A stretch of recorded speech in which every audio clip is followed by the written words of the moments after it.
অপরদিকে নির্যাতিতার নাম প্রকাশ্যে আনা ও ভুয়ো তথ্য ছড়ানোর অভিযোগে দুই বিশিষ্ট চিকিৎসক তাদেরকেও তলব করা হয়েছে। লালবাজার তাদেরকে তলব করেছে, আজ তাদেরকে হাজিরার নির্দেশ।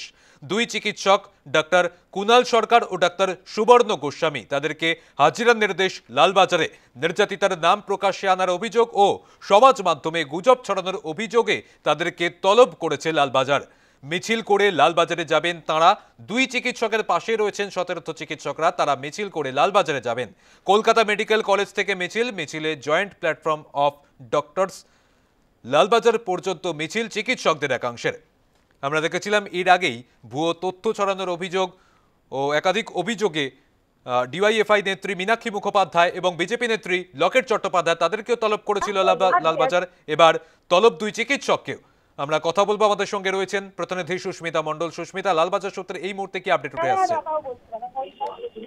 দেখো, এই মুহূর্তে যেমনটা খবর পাওয়া যাচ্ছে লালবাজার সূত্রে যে ডাক্তার সুবর্ণ গোস্বামী এবং কুনাল সরকার তাদেরকে অপপ্রচারের অভিযোগ তুলে আবারও ডেকে পাঠানো হয়েছে, লালবাজারে তলব করা হয়েছে এবং বেলা দুটোই সুবর্ণ গোস্বামী এবং কুনাল সরকার তাদেরকে তলব করা হয়েছে। যেমনটা অভিযোগ লালবাজারের তরফ থেকে যে তাকে অপপ্রচার করছেন এবং নিজেদের নাম এবং তার ঠিকানা অর্থাৎ বায়োডেটা নাম প্রকাশের অভিযোগে তাদেরকে তলব করা হয়েছে লালবাজারের তরফে।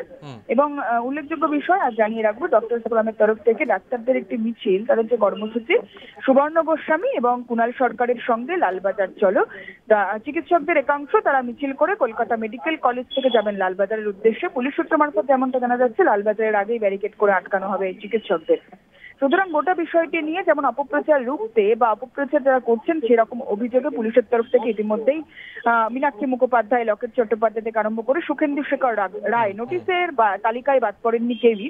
ঠিক তেমনই দুই চিকিৎসক তাদেরকেও ডেকে পাঠানো হয়েছে। তারা আজ হাজিরা দেন কিনা সেদিকে যেমন নজর রাখতে হবে, ঠিক তেমনই লালবাজার চলো যে অভিযান কলকাতা মেডিকেল কলেজ থেকে চিকিৎসকদের একাংশে রয়েছে সেদিকেও কিন্তু এই মুহূর্তে নজর থাকছে। একেবারে ধন্যবাদ সুস্মিতা। আমরা কথা বলছিলাম প্রতিনিধি সুস্মিতা মণ্ডলের সঙ্গে।